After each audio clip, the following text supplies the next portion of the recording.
My name is Grace. I'm a 28-year-old fashion designer. After high school, I went on to vocational school and then landed a job at a design company. 2 years ago, I took a leap of faith and became an independent freelance designer. In the beginning, clients were hard to come by, but thankfully, we live in a convenient world nowadays. I designed a few pieces and decided to sell them in an online shop. To my surprise, they sold like hotcakes, and I even partnered up with some companies. Sales are good. I have a younger sister named Ava, who's only a year younger than me. Growing up, Ava was always the smarter one, so she used to look down on me a bit. When I was in first grade, she'd peek over my shoulder while I was studying and say, "What's that?" When I'd tell her it was homework, she'd throw a tantrum, saying, "I want to do it too."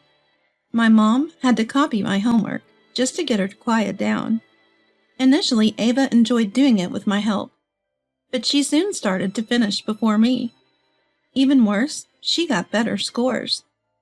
So by the time she hit elementary school, she was outperforming her peers in academics. Our parents were super impressed with her intelligence and got her a private tutor, starting from the first grade. She was encouraged to study everything. I wasn't fond of studying, so I envied how Ava could solve any problem so quickly. As for me, I was drawn to the crafts my mom and dad did as a hobby.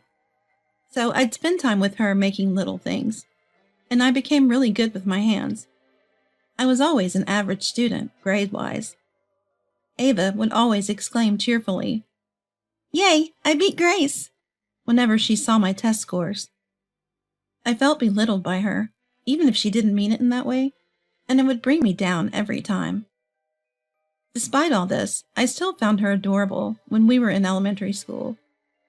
But that changed when she hit middle school and started belittling me openly. She'd say things like, "Why are you so stupid compared to me? Mom must have given me all the genius nutrients in the womb." Ava excelled throughout middle school. She aced all her subjects and went on to one of the top private high schools in the city. I maintained average grades and chose a high school with a fashion program. Even when we bumped into each other outside, Ava acted like I was a stranger. Once, she saw me hanging out with my high school friends. She smirked and said, "It's amazing how the school you go to dictates the kind of friends you have. They all look dumb."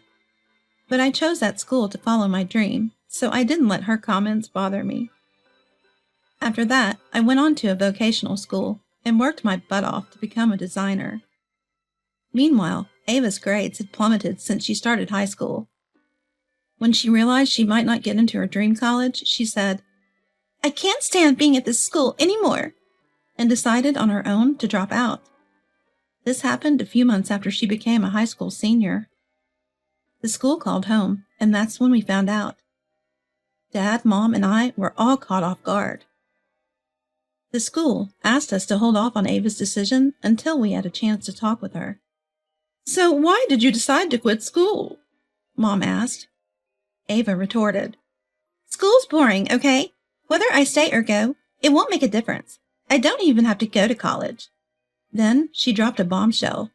"I've met someone I want to marry, so I'm moving out." Turns out she'd fallen for a guy who works at her favorite clothing store. They'd been dating for a while, and he was about to be transferred to another state. He wants to drop out of school to follow his passion, even though he's a high school senior and just 6 months away from graduation. We tried talking to him, but in Ava's mind, the decision is already made. It's like there's no way to change his mind. We told the school and reluctantly gave our consent for her to leave. Later, Ava introduced us to her boyfriend at a family meeting. He was 8 years older than her. At first, we thought it was shady. But love is love. Dad was visibly angry at the guy, but they didn't seem to care. "Next month, we're moving and getting married. We're not having a wedding, so just give us a cash gift," Ava announced. Dad shouted, "Who's paying for that? Get out!" and kicked them both out. We thought they'd ask for money later, but they seemed too caught up in their plans. Eventually, they moved 3 hours away. We lost contact with Ava, but a relative living in her new area said they'd seen her working at a clothing store.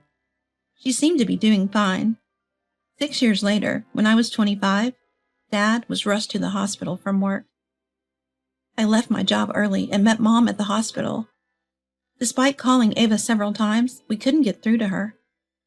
Reluctantly, I left a message saying Dad had collapsed and went to his hospital room. Dad was 54 at the time. He was diagnosed with stomach cancer.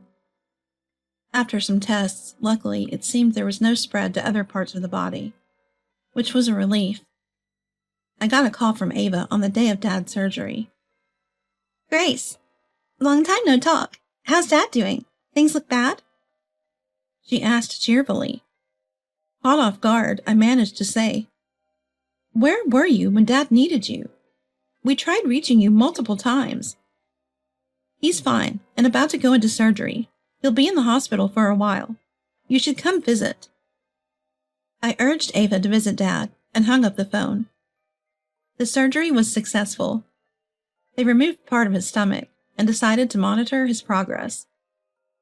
Knowing I couldn't leave my emotionally fragile mom alone, I quit my job to work freelance. Being able to work while staying close to Mom and Dad meant the world to me. Though Dad was recovering well, he got sick again 2 years later. By then, the cancer had spread, and he was given a terminal diagnosis. 6 months left. I tried calling Ava right away, but got no answer. So I left her a voicemail and a text message. The next day, she called back to say, "Another setback? Just let me know when he's gone.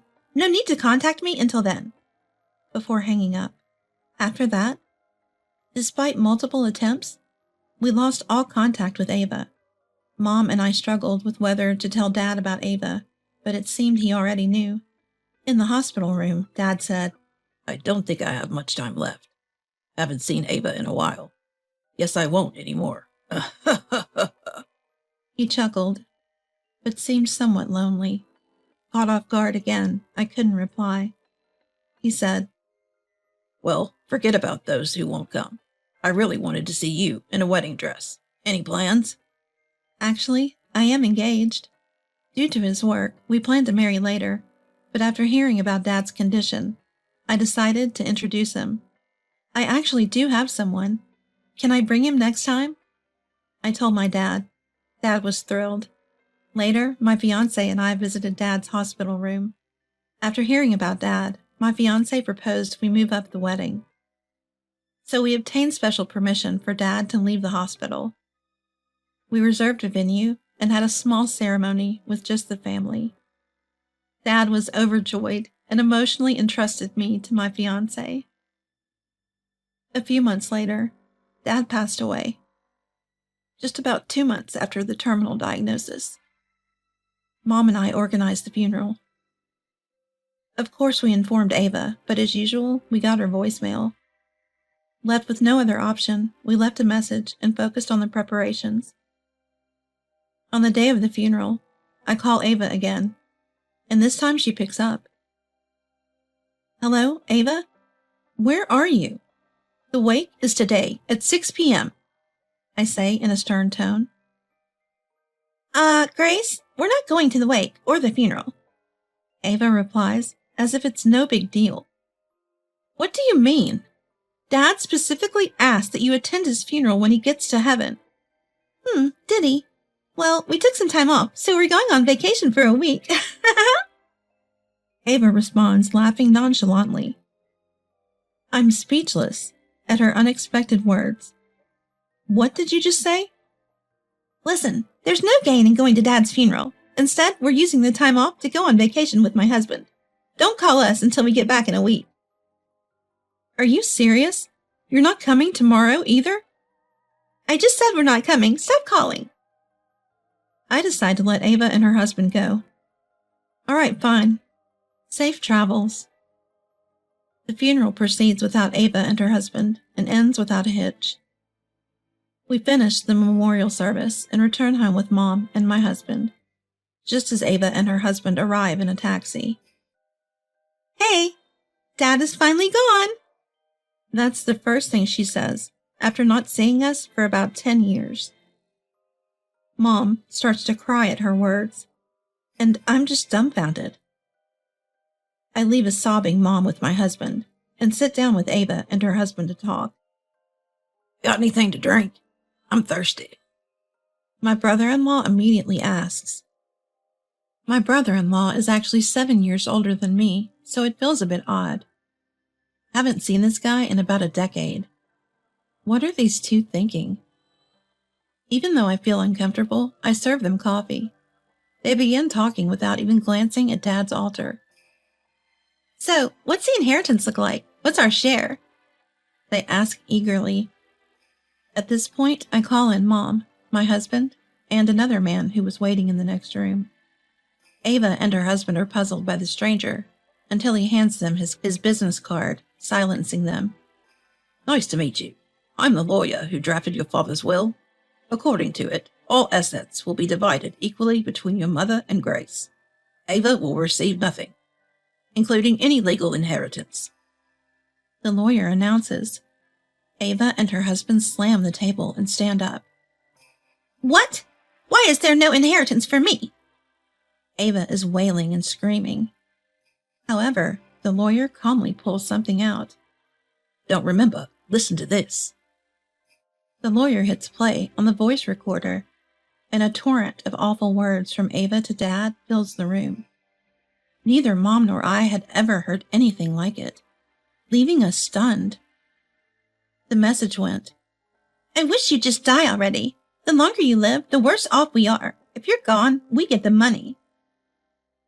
It's a torrent of unbearable abuse. Despite never visiting him in the hospital, she's been leaving these kinds of messages on his voicemail daily. Upon hearing this, Mom was devastated. I couldn't hold back my anger. You said these things to Dad, who was battling his illness? That's not human. But they didn't even give us a wedding gift. They owe us this much at least. Ava retorted, bringing up past grievances. I wanted to respond, but the lawyer intervened. This is sufficient evidence to disinherit her. Your father had already made the appropriate arrangements before his death. It can't be undone. Realizing she'd lost her inheritance due to her own actions, Ava began to profusely apologize to Mom and me. Even though my brother-in-law said, What are you doing? This is embarrassing. Ava brushed him off. Mom, Grace, please, she begged. What? I glared at Ava. Please, we bought a luxury condo thinking we'd get Dad's inheritance. We can't pay for it without the inheritance, she wailed. Even the brother-in-law adjusted his posture and began apologizing deeply, but Mom and I ignored them. If you won't leave, I'll call the police. You're no longer family after what you said to Dad, we told them. That got them to leave, crying. 3 days later, I couldn't leave Mom alone and was working at my childhood home. Just then, Ava and her husband stormed in. They walked right in through the front door, yelling and making a scene. Hey, because of you, Grace, both my husband and I got fired. What are you going to do about it? Hand over the inheritance. Confused, I asked, What? What are you talking about? How is this my fault? Ava replied, You told people we went on a trip during the funeral, remember? Our boss found out and fired us. We took leave for Dad's funeral, and then you tell everyone we're on vacation? Actually, I was acquainted with their boss. When he mentioned that they were missing, I honestly told him they weren't coming. Yeah, your boss asked me where you guys were. I told him you went on a trip. I replied casually, and Ava fumed. If we don't get any inheritance, how are we supposed to pay for our apartment? You took our jobs too. What's wrong with you? Eventually, they began searching around the house for anything valuable to take. That's when I called the police. In a frenzy, the two of them searched the whole house, completely unaware that a police patrol car has arrived. The police get out of the patrol car and take them away on suspicion of theft. Later on, they were released as if it was attempted theft, but they couldn't afford their high-rise apartment anymore and got kicked out. When they tried to sell it, They learned its value had dropped significantly, possibly due to the damage they caused, scratches on the walls, scuff marks on the floors. Turns out my husband is in real estate, and this has become talk among his colleagues. It's likely the talk is about Ava and her husband. I have no idea how they're getting by now, and I honestly don't want to be involved anymore. Mom had initially wanted to continue living in our old home, but considering Ava and her husband might barge in again, we decided it was better for her to move in with us. However, Mom wanted to keep the family home, so we're renting it out to someone we trust. From now on, it'll just be me, my husband, and Mom, living our lives happily ever after.